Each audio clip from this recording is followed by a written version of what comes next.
এদিকে একটু এদিকে এই মোবাইলটা সাইড করে ধরেন, সাইড করে ধরেন।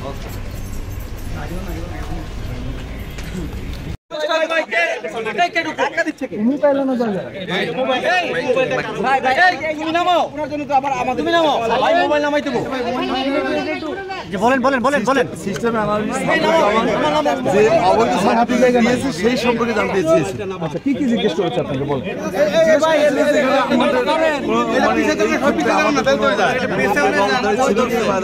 ছিল কিনা বা আপনি দায়ী মনে করেন কিনা নিজে, সেক্ষেত্রে আমরা জবাব দিয়েছি যেহেতু একটি ঘটনা ঘটেছে এবং এর জন্য সুষ্ঠু তদন্ত হওয়া উচিত এবং এর প্রকৃত ঘটনা উদ্ধার হবে তাদের শাস্তির ব্যবস্থা করা উচিত। সেই ক্ষেত্রে আমরা খুবই লজ্জিত এবং দুঃখিত। গ্রেপ্তার করা হয়েছে একই অপরাধে, আসলে সেই জায়গা থেকে এই বিষয়ে আপনাকে জানতে চাওয়া হয়েছিল এবং বলা হয়েছিল যে যেহেতু আপনার সেই জায়গা থেকে আপনাকে জিজ্ঞাসাবাদ করবেন, এই বিষয়টা কি সামনে আসছে? আমাকে এই বিষয়ে অবশ্যই জিজ্ঞেস করেছে। আমি বলেছি যে আমি জানি না, আমি শুধু এইটুকু বলেছি, আমি কিছু জানি না।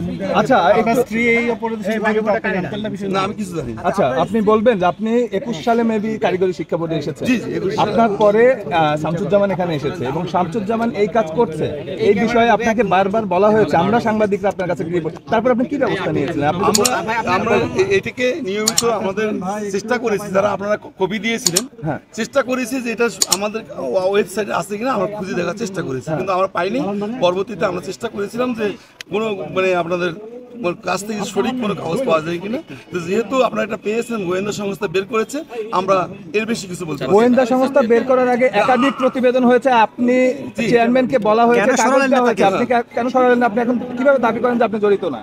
না না, এটা তো আমাদের কাছে, আমি তো আপনার কাগজটাকে আমাদের ওয়েবসাইটে পাইনি। আমি দুঃখিত যে আমি অভিযুক্তকে কেন সরালেন না আপনি?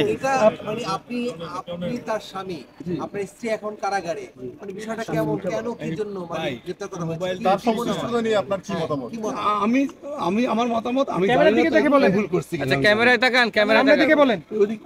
আচ্ছা, শুনুন, সামনের দিকে। আমি তার বিষয়ে কিছুই জানি না এবং গোয়েন্দা সংস্থা কি তথ্য পেয়েছে আমি জানি। আচ্ছা, আপনি আমরা- জানেন কি? আমি হিসেবে কি জানেন? জানেন না, এবং আপনি যে বোর্ডের চেয়ারম্যান ছিলেন সেখানে একটা বড় দুর্নীতি ছিল, সেটা সাংবাদিকরা প্রতিবেদন করেছে, সেই বিষয়ে আপনি কিছু জানেন না। এই যে আপনি কোনো কিছু নিয়ে ওয়াকিবহাল না, আপনি কি অবস্থায় ছিলেন আসলে? ওয়াকিবহাল না হওয়ার তো আপনি প্রশ্ন ওঠেন, আপনাকে কাগজ দেওয়া হয়েছে, তারপর আপনি ব্যবস্থা নেননি। আমরা ব্যবস্থা নেওয়ার চেষ্টা করছি এবং এর ভিতরে কাজ করার চেষ্টা করছি। বিধায়ক তো ঠিক আপনি আছে, অভিযুক্তকে না সরিয়ে দিয়ে বিভিন্ন জায়গায় আমার এই তথ্য সংগ্রহ করার জন্য আমরা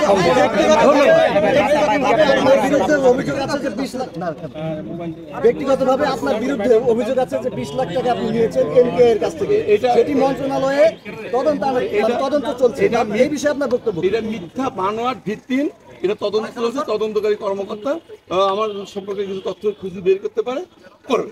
আচ্ছা ভাইয়া, এর সঙ্গে আরেকটা বিষয় এখন পর্যন্ত ইস্যু হয়েছে আমার যেটা আমার মিডিয়া থেকে যেটা শুনতে পাচ্ছি কি জানে ভাই, ক্যামেরার সামনে নেন, পিছনে উনি তো একটা বোর্ডের মূল কর্তা ব্যক্তি ছিলেন। আমার বিশ্বাস যে বিনা অপরাধে খাটতেছে। তাহলে কি আইন শৃঙ্খলা বাহিনী বা ডিবি কি ভুল বলছে? অনিয়মের দায় মানে আপনাকে তো নিতেই হবে। আপনার